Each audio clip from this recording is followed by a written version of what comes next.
A'udzubillahi minasyaitonirrajim. Bismillahirrahmanirrahim.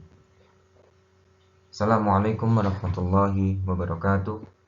Alhamdulillahirabbil alamin. Assalatu wassalamu ala asrafil anbiya'i wal mursalin wa bi Muhammadin sallallahu alaihi wasallam. Asyhadu an la ilaha illallah wahdahu la syarikalah wa asyhadu anna Muhammadan abduhu wa rasuluhu la nabiyya ba'dah. Selamat pagi teman-teman dari jurusan Teknik Otomasi Industri. Pertemuan hari ini kita akan membahas mengenai pembuatan grafik kerja. Ini pertemuan keempat ya, insya Allah.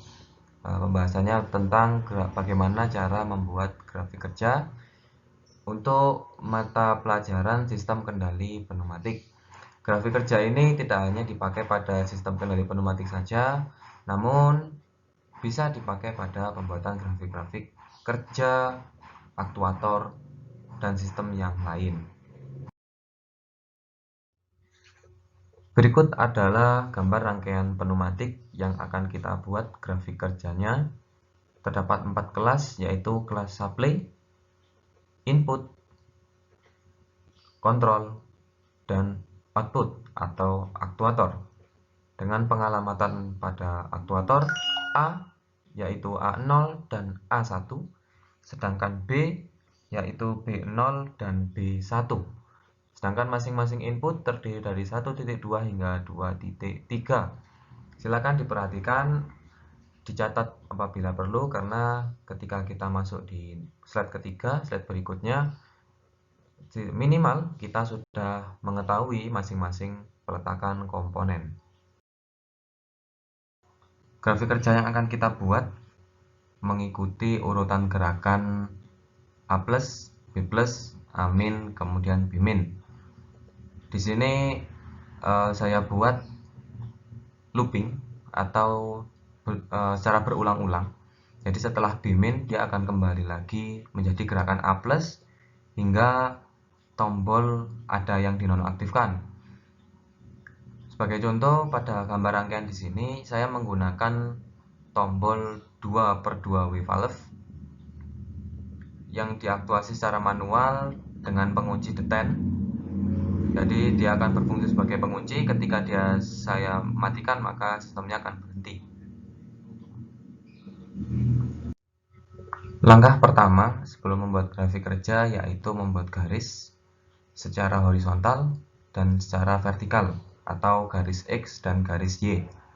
Kemudian kita beri label A dan B sebagai aktuator yang akan kita aplikasikan gerakannya seperti apa, yaitu A+, B+, A-, dan B-. Di sini hanya perlu kita tulis A dan tulis B. Untuk selanjutnya gerakannya akan kita atur sesuai dengan timeline pada garis X atau garis horizontal. Memasuki step 1, pada garis X ada directional valve beralamatkan 0.2. Ini saya gunakan sebagai main switch valve untuk membuka atau menutup aliran dari power supply menuju sistem. Kemudian ada loop. Nah, loop ini hanya berfungsi sebagai coding atau penanda bahwa ini adalah titik awal sistem ini berulang atau titik awal pengulangan.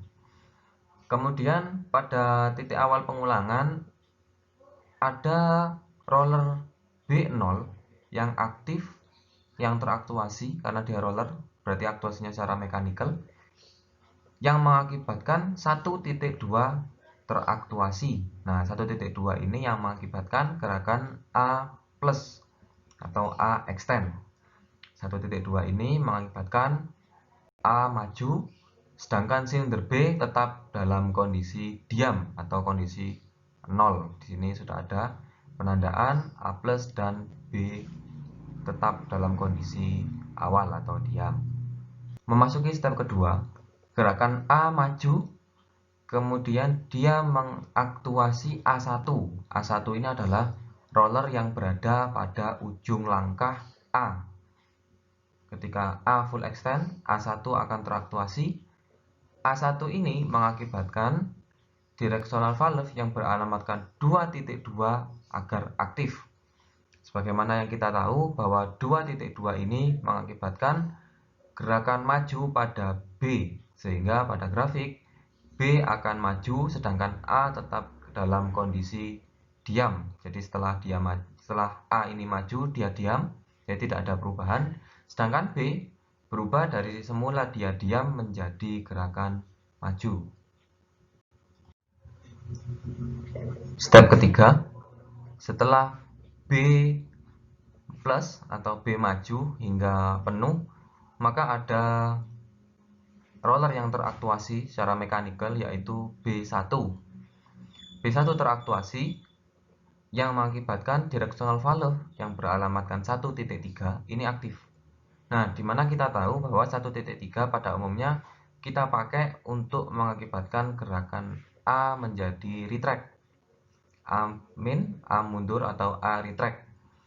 Sehingga dengan 1.3 ini aktif, gerakan A akan retract, dia akan mundur, sedangkan B tetap pada kondisi diam.